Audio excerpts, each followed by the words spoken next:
আর এই জগদ্দলের সভা থেকেই জগদ্দলের বিজেপি প্রার্থীকে নাম না করে নিশানা করেন মমতা বন্দ্যোপাধ্যায়। তিনি বলেন, আমার অনেক ভুল আছে জানেন তো, আপনাদের এখানে যে প্রার্থী হয়ে দাঁড়িয়েছে তাকে আমি দুধ কলা দিয়ে পুষেছিলাম। আর কি বলেছেন মমতা বন্দ্যোপাধ্যায় শুনুন। আমার অনেক ভুল আছে জানেন তো, এই আপনাদের এখানে যে প্রার্থী হয়ে দাঁড়িয়েছে একে আমি দুধ কলা দিয়ে তারপরেও পুষেছি। আমাকে অভিষেক মাঝে মাঝে বলে, তুমি কে, তুমি কঠোর হতে পারো না, তুমি এত দুর্বল হও কেন? ঠিক কথা বলে। আমার উচিত ছিল সেদিনই জেলে পুরে দেওয়া, কিন্তু আমি পুরিনি, একটা সুযোগ দিয়েছিলাম। সুযোগের দুর্ব্যবহার করেছে, পলিউশন কন্ট্রোল বোর্ডটাকে পলিউটেড করে দিয়েছে। আমি সব ঘটনা জানি। আর এখানে বসে কোন পুলিশ চেঞ্জ হবে, কোন পুলিশ কোথায় যাবে, সব কলকাঠি নাড়ছে। তোমার যে দিল্লিতে কত টাকা আছে, এখানেও কত টাকা আছে, ইন্ডাস্ট্রি থেকে কত টাকা নিয়েছো, তার হিসেবও কিন্তু কারায় গন্ডায় আমার কাছে আছে, এটুকু জেনে রেখে দিও। তুমি আমার কাছে টিকিট চেয়েছিলে, আমি দিইনি। কেন দেব? তোমাদের মতো চোর ডাকাতদের টিকিট আমি দিই না।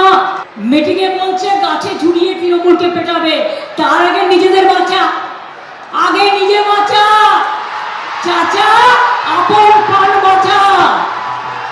নির্বাচনের আগেই যদি এইভাবে হুঙ্কার দিস, তা নির্বাচনের পরে তোরা কি হয়ে যাবি বাবা?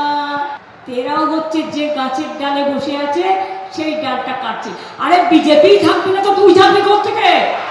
অনুপ্রবেশকারীদের তাড়ানোর জন্য ভোট দিন, শালবনী সভায় দাঁড়িয়ে অমিত শাহ যখন এইভাবে হুঁশিয়ারি দিচ্ছেন, তখন পাল্টা জগদ্দলের সভা থেকে মমতা বন্দ্যোপাধ্যায় প্রশ্ন তুলছেন, বাংলা বললেই কি অনুপ্রবেশকারী?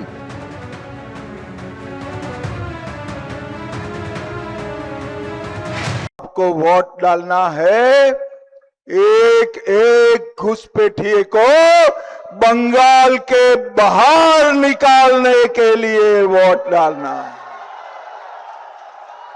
मुझे बताओ सालबोनी वालों, बंगाल में घुसपैठिए रहने चाहिए क्या?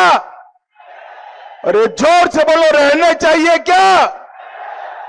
ये घुसपैठिए हमारे युवाओं की नौकरी छीन रहे हैं, गरीबों का अनाज छीन रहे हैं और देश को असुरक्षित कर रहे हैं।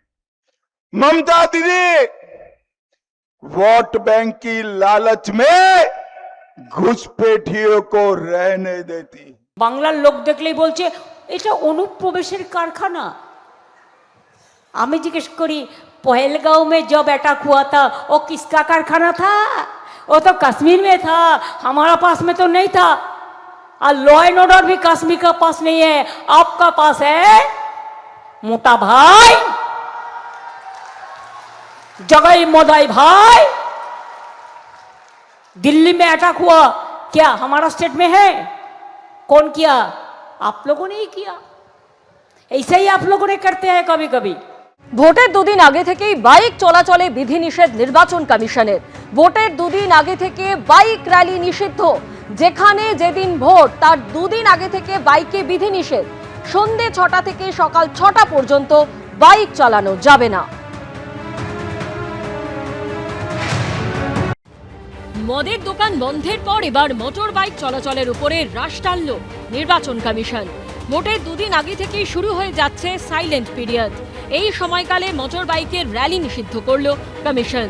নিয়ন্ত্রণ আনা হচ্ছে মোটর বাইক চলাচলের উপরে। ইতিমধ্যে রাজ্যের মুখ্য নির্বাচনী আধিকারিকের তরফ থেকে জেলা নির্বাচনী আধিকারিক, পুলিশ কমিশনার ও পুলিশ সুপারদের উদ্দেশ্যে জারি করা হয়েছে নির্দেশিকা। তাতে পরিষ্কার করে দেওয়া হয়েছে, ভোটের দুদিন আগে থেকে কোনো মোটর বাইক র্যালির অনুমতি দেওয়া হবে না। অন্যান্য বারও লোকসভা ও বিধানসভা নির্বাচনের সময় বাইক র্যালি নিষিদ্ধ ঘোষণা করে কমিশন, কিন্তু তারপরেও অতীতের নির্দেশ অমান্য করে শাসক বিরোধী উভয় তরফে বাইক র্যালি করতে দেখা গেছে। কিন্তু এবার মোটর বাইক নিয়ে এই নির্দেশিকা যাতে কড়াভাবে পালন করা হয়, তার জন্য প্রশাসনকে কিছু গাইডলাইন দিয়েছে নির্বাচন কমিশন। বলা হয়েছে, বিভিন্ন মিডিয়ায় এই নির্দেশিকা নিয়ে প্রচার চালানোর পাশাপাশি প্রয়োজন হলে আইনের সংশ্লিষ্ট ধারা অনুযায়ী নির্দেশ জারি করতে হবে। অবাধ ও শান্তিপূর্ণ ভোট করতে এই নির্দেশিকা যাতে কোনোভাবে লঙ্ঘন না হয়, তা নিশ্চিত করতে বলা হয়েছে জেলা পুলিশ ও প্রশাসনকে। নির্দেশ দেওয়া হয়েছে কড়া নজরদারি চালানোরও। র্যালি নিষিদ্ধ করা ছাড়া ভোটের দুদিন আগে মোটর বাইক চলাচলের ক্ষেত্রেও কিছু নির্দেশ দিয়েছে নির্বাচন কমিশন। সন্ধে 6টা থেকে সকাল 6টা পর্যন্ত মোটর বাইক ব্যবহার করা যাবে না। অন্যদিকে সকাল 6টা থেকে সন্ধে 6টা পর্যন্ত মোটর বাইকে চলাচল করলেও চালকের পেছনে কাউকে বসানো যাবে না। তবে চিকিৎসা সংক্রান্ত জরুরি ক্ষেত্র, পারিবারিক অনুষ্ঠান, স্কুলে পড়ুয়াদের যাতায়াতের ক্ষেত্রে ছাড় দেওয়া হয়েছে। ভোটের দিনেও মোটর বাইকের ক্ষেত্রে নিষেধাজ্ঞা জারি করেছে কমিশন। নির্দেশ দেওয়া হয়েছে সকাল 6টা থেকে সন্ধে 6টা পর্যন্ত ভোট কেন্দ্রে যাওয়া, চিকিৎসা, পারিবারিক অনুষ্ঠান ছাড়া বাইকের পেছনে কাউকে বসানো যাবে না।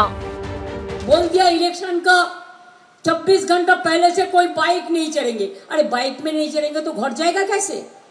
बहुत सारे नौकरी करते हैं, दूर दूर गांव में रहते हैं। ये क्या फरमान है? ये फरमान नहीं है, बदमाशी है, बदमाशी, शैतानी है, शैतानी है। তৃণমূল কংগ্রেস আশ্রিত যারা দুষ্কৃতী তারা এরকম বাইক নিয়ে বিভিন্ন এলাকায় ঘুরে বেড়ায়, সন্ত্রাস তৈরি করে, মানুষকে ভীত সন্ত্রস্ত করার একটা চেষ্টা করে। নির্বাচন কমিশনের এই যে নির্দেশ, জনগণকে যে ভয়ের পরিবেশ তৈরি করে তৃণমূল কংগ্রেসের হারমাত বাহিনী, সেই তৃণমূল কংগ্রেসের হারমাত বাহিনী ভয়ের পরিবেশ তৈরি হওয়ার হাত থেকে হয়তো জনগণকে কিছুটা বাঁচানো যাবে। তবে নির্বাচন কমিশনের তরফে জারি করা এই নির্দেশিকায় বলা হয়েছে, যদি কোনো কারণে কোনো ব্যক্তি এই নিষেধাজ্ঞা থেকে ছাড় পেতে চান, তাহলে সংশ্লিষ্ট ব্যক্তিকে স্থানীয় থানা থেকে অনুমতি নিতে হবে। রোমা পাল ও হিন্দলদের রিপোর্ট, এবিপি আনন্দ। এবিপি আনন্দ, এগিয়ে থাকে, এগিয়ে রাখে।